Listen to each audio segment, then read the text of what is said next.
Hello and welcome to Sansad Television. I am Vishal Dahiya and you're watching our show Perspective, where we bring you detailed analysis of key national and international issues. Today we're going to talk about the democracy, specifically elections and more specifically assembly elections in 2022. Now 2022 is all set to be a power-packed election year with assembly elections lined up in 7 states. Now the year begins with elections in 5 states, Uttar Pradesh, Punjab, Uttarakhand, Goa and Manipur in February and March, and draws to a close with assembly polls in Himachal Pradesh and Gujarat in November and December this year. Now, the outcome of these results will have a significant bearing on the political landscape in 2022 and beyond, going into the 2024 Lok Sabha elections as well. Of the 7 states that go to polls this year, BJP is in power in all barring Punjab, and their focus will of course be to retain their pole position.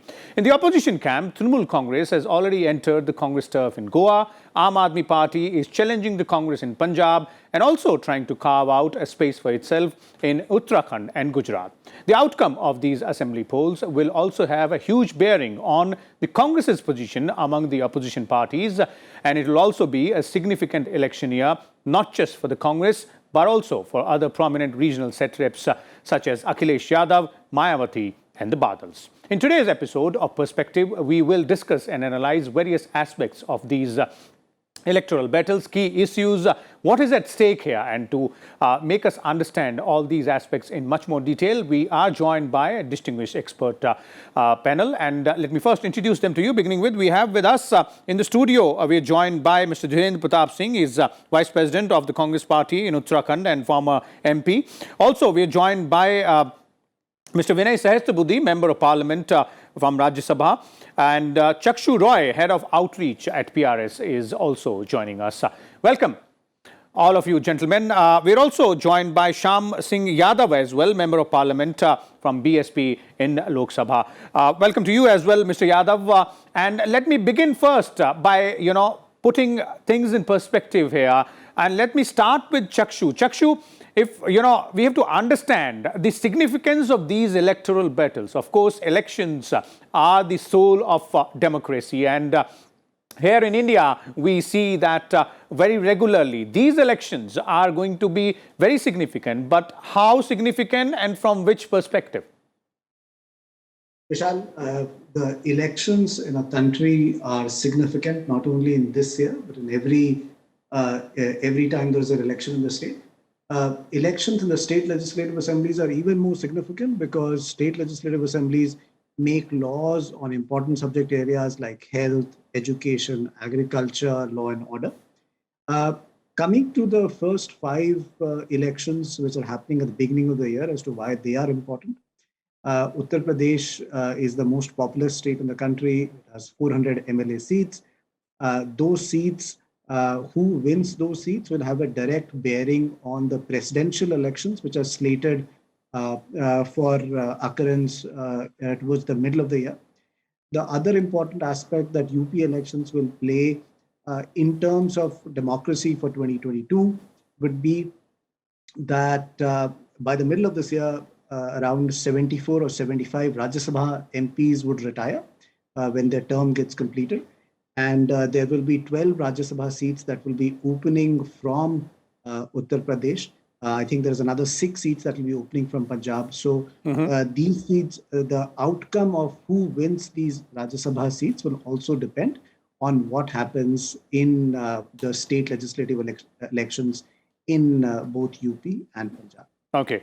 So that's one very significant aspect there when we're talking about these assembly elections. Of course, it will have a bearing on the numbers game in the upper house and the numbers game on the ground as well. Let's now, bring in the political players here as well. We're joined by Mr. Vinay Sahasrabudhe of the BJP. Mr. Sahasrabudhe, it is pretty much clear that the target of the BJP would be to retain its position, winning position in 6 states, and of course, go for the kill in the 7th one as well, that is Punjab, and win the elections there. But the question is, how are you planning to do that? How is your party planning to do that? What is the agenda, the election agenda? What is it that you are offering to the people?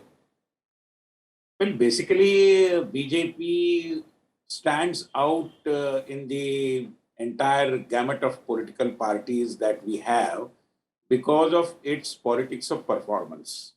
Wherever and whenever we fight elections, we fight them on the basis of our performance. And in fact, BJP is perhaps the only party that talks about performance, that talks about its agenda of good governance, that talks about Sabka Saath, Sabka Vikas. And we have certainly added great value to the governance, let's say in Uttar Pradesh or in Uttarakhand, may it be Goa or Manipur. And therefore, performance is the key to our success. And with that only, we are approaching the voters and seeking the renewal of the mandate in 5 states. And in Punjab, of course, in a very different political situation, along with the alliance partners, we are again going to seek mandate in Punjab as well. Okay. Okay, we'll come to Punjab specifically there as well. But since you mentioned Uttar Pradesh and Uttarakhand, we're also joined by the representative of Congress here, Mr. Dhirendra Pratap Singh. Mr. Singh, very, tough uphill task here for your party specifically if you're looking at, you're in power in Punjab, the one state which is going to polls out of these 7 there, but not everything looking hunky-dory. You've lost your chief minister, now Captain Amarinder Singh is in alliance with the BJP. In other states also, if you look at, as I was saying earlier, the other opposition parties are also making foray into your turf there. Now, as far as Congress is concerned, Congress is emerging as a viable alternative in Uttarakhand, and everybody is saying, you may talk to any political pundit, they will say that Congress is coming back into power in Uttarakhand. Now, as far as Punjab is concerned, the opportunist leader left the party, but other people who are devoted to the party, they are in the run of the state, they are leading the state. And yesterday when elections held for Bhatinda municipality, out of 50, 49 seats were won by Congress. So Congress is in very good position in Punjab, not only in Punjab but in Uttarakhand also. In Goa and in Uttar Pradesh also, Mrs. Priyanka Gandhi had done a lot of work, and we are quite hopeful that Congress is going to have big gains in Uttar Pradesh also. Okay. Uttar Pradesh apart, since you belong to Uttarakhand and you're the vice president of the party state unit there, and you spoke about how Uttarakhand, there are a lot of prospects for your party, but not everything seems to be all right in the Uttarakhand unit as well. Harish Rawat, former chief minister, had to, use public forum, he had to use Twitter to go ahead and attract party's leadership's attention. Now Congress is the biggest democratic party of the world. Everybody has got the liberty to speak. If he says something on Twitter or on Facebook, we have given him enough liberty, and not only to him, to other party workers also. Okay. So what you're saying is that there seems to be everything all right. We'll have to wait and watch for the people's verdict there as well when we're talking about Uttarakhand and specifically all other states as well. Let me bring in, BSP's Shyam Singh Yadav as well. Mr. Yadav, there seems to be a very significant point in BSP's political journey now in these elections. You lost the previous elections as well. Before that, also in 2012, it was Samajwadi Party which won the elections. What are your preparations when we're talking about Uttar Pradesh, the state of Uttar Pradesh? Any alliances in the site there, or any specific strategy which your party is looking at? I don't think there is going to be alliance. BSP is going to fight with any ally. But at least I can say one thing, which previously my friend Mr. Sahasra Buddhe told, that they are going to fight this election on the slogan of the performance. I don't agree, because the BJP is fighting the election on hindutva, not in the basis of performance, not on the basis of this jobless people, not on the basis of the roads and hospitals and all that. Only their clear agenda is polarize the people and win the election, and in the name of Hindutva. That is, the Hindutva is their biggest agenda. Okay. You know, BJP came to power in the 2014 and 2019 on the basis of corruption, and you can you can know what is the level of corruption in UP, and what is the law and order? What is the law and order? Because they have gagged the media. There, you must have seen in Hathras, in Bijnor, in Unnao, in so many districts. These BJP people and supporters of BJP people committed heinous crimes, and government always supported them. Out of way supported them. It was under a matter that law took its own course, and Okay. some of them were put inside prison behind the bar. And you must have recently seen this arrogancy and unscrupulous nature of this in Lakhimpur Kheri, how the son of a minister of state trampled so many farmers. Okay. And there are so many things to tell. But I must say that BJP people are very nervous from inside, and they are very desperate to win this election, because apart from this, its elections effect upon presidential election and majority in Rajya Sabha, there is going to be big effect of this election. If BJP loses, and then eventually they will lose in due course of time, central government also. Okay. So that is the biggest thing at the stake. Okay, let me seek a response to those points from Mr. Sahasrabudhe. He is there with us, BJP's Member of Parliament from Rajya Sabha. Mr. Sahasrabudhe, quite a lot of points made by Mr. Yadav there from the BSP. How would you respond to that, both in terms of the agenda, the electoral agenda, as well as the way the election preparations are moving on? Well, I think none of the BJP leaders have talked about hindutva as such, but hindutva has been associated with the BJP for a very long time, and we are not shy about it. But let me explain that hindutva and development go hand in hand, because hindutva is an all-encompassing philosophy of the larger good of the entire humanity.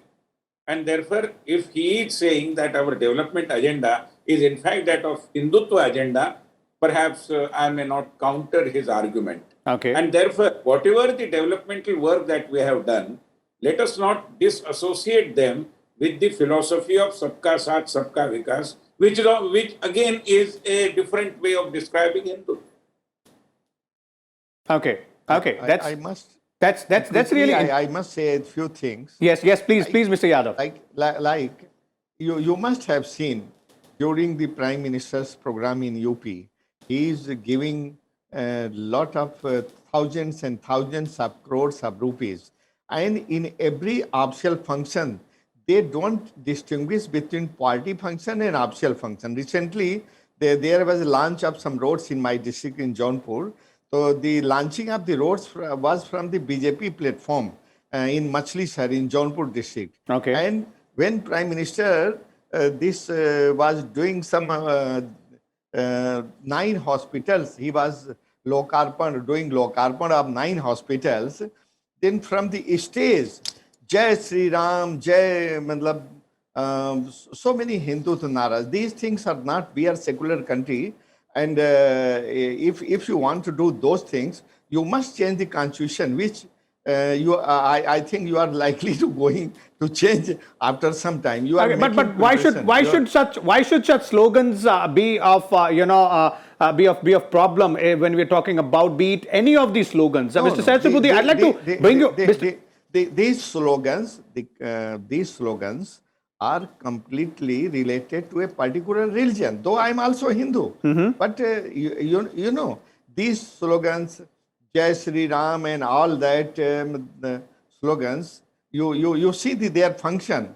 They have mingled. They don't want to distinguish between official function and party function. Okay. Let me now. Everywhere you can see. Mr. Yadav, let me now bring the discussion, on back to the original aspect which we were talking about, and of course on the Hindutva part. I'd like to seek your response as well, Mr. Singh, because Your party's former president also made a remark of late, and that is something which has also seemingly become an electoral issue there. So when we're talking about, as Mr. Sahasrabudhe was saying, that both the Hindutva agenda and the politics of development can go hand in hand. Do you agree? Now, in fact, Congress was always of the view, and everybody knows that Congress feels that, and Congress says always, कि भारत माँ के चार सिपाही हिंदू मुस्लिम सिख ईसाई. Now when they talk about Hindutva, when they talk about religion, I thought they have always played this thing with this feeling that politics is short time religion and religion is long time. But what about development? Mr. Sahasrabudhe is pointing out, and the BJP is also claiming in these elections that it has worked for the people. It is showing on the ground. Now, Development is an agenda. Now I belong to Uttarakhand, and I know on the date you people from media and other institutions, they have brought this on the book that Uttarakhand is the most backward state in the political region of India. In Uttarakhand is the we have got most of the youth, they are unemployed. Uttarakhand is the state where people are dying on the borders for the country, but they have got no benefits. So this thing has happened now. Only the Chief Minister has become a bhompu, and he is always speaking, giving new assurances, and new promises have been made, and nothing had been done on the ground. Okay. Mr. Sahasrabudhe, two aspects here. One is, of course, the issue of development. Would you agree to this point, which is being made by the other two panelists as well, that when it comes to development, there is a lot which needs to be done, and in terms of electoral preparations as well, specifically since Mr. Singh raised the issue of the state of Uttarakhand, there, you had to change chief ministers quite a number of times during this particular tenure. Well, it is entirely an internal organizational decision, so no other party should have any objection. Today, we are here with Mr. Pushkar Singh Dhami as our chief ministerial candidate, and therefore, that is the fact of life. And every election also evolves around the leadership, and this time it is Mr. Dhami. Okay. So I don't think other parties require to comment on that or draw any conclusions or inferences on the basis of that. But what is more important is the agenda of development. I'll give you some statistics. The per capita income of Uttar Pradesh went from 54,000 to 94,000 during the last 5 years. The budget of the state of Uttar Pradesh used to be around 3 lakh crore rupees. Now it is 6 lakh crore rupees. So all these figures definitely establish how resolutely the party under the leadership of Shri Yogi Adityanath, our chief minister, and under the guidance of Prime Minister Narendra Modi, has worked hard to bring Uttar Pradesh on the development agenda of the entire country. Okay. Uttar Pradesh was converted into a Prashna Pradesh by the predecessors. Now it is truly an Uttar Pradesh, a response to the developmental needs of the country. Okay, let me bring in Chakshu here. Chakshu, you've been patiently listening to representatives from all three political parties. Now, the question which I have to you is, in terms of issues, specifically what matters to the people, and when we are looking at these 7 states, 5 of them going to polls in the first quarter of the year, and the other 2 in the last quarter of the year, where do you see issues emerging in terms of the issues of importance to the people and the way political parties are trying to address them? Vishal, if I to answer the question of issues, I would like to very briefly recount as to what has happened in the last winter session in the UP Vidhan Sabha and in the Uttarakhand Vidhan Sabha, just to give you an example as to what could be some possible issues that could come up. So, for example, in the last winter session of the UP Vidhan Sabha, it was a 3-day winter session in December. One of the bills that was passed was a bill that allowed for the recovery of sugarcane dues for farmers. A number of sugarcane dues was already recovered, and this bill allowed for group companies of sugar companies. They could also be ensured that sugarcane dues could be recovered from them. So clearly, agriculture is going to be a big issue for both Uttar Pradesh and for Punjab. In 2019, when the general elections were held, the manifesto for the ruling party was that farmers' income would double by 2022, and there will be housing for all. So possibly those are two issues which would reflect in the states of UP and Punjab. Goa has a number of issues. One of them is related to the issue of mining and how mining has to be regulated there. So that's another big issue that could come up in the state of Goa. I think when it comes to Manipur, there are a number of developmental issues that are also associated with hill states, and possibly they will be slightly different from the issues that are being raised in, let's say, Punjab or UP, Uttarakhand. And Gujarat is also a key state. It is a key state, and the reason I'm not commenting on Gujarat is because elections in Gujarat are towards the end of the year. We have elections which are right, around the corner in February and March.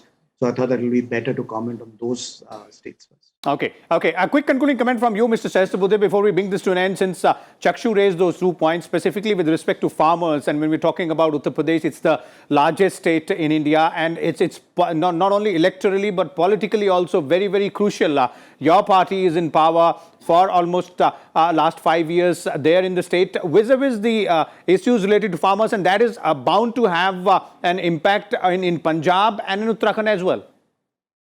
Well, of course, I mean, farmers are a key segment of our population, and therefore farmers' welfare, for which the Prime Minister created an independent department along with agriculture. So farmers' welfare and benefits which are due to the farmers to be given to them, it's something always very high on the agenda of the BJP. So naturally, these issues are going to influence the discourse around these elections, and we are conscious of the fact that whatever work the party and the governments have done for the farmers required to be taken to them, and we are seeking mandate on the basis of that as well. Okay. So there it is. Thank you so much, Mr. Vinay Sahasrabudhe, Mr. Dhirendra Singh, as well as Mr. Shyam Singh Yadav, and Chakshu Roy as well. And best of luck to all three of you and the other political parties and candidates there as well. May the best candidate and the political party win these elections.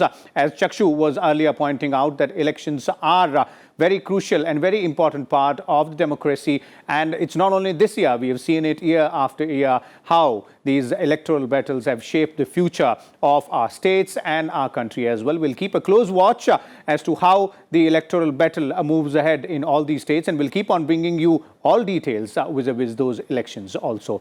Till then, keep watching Sansad Television. Thank you.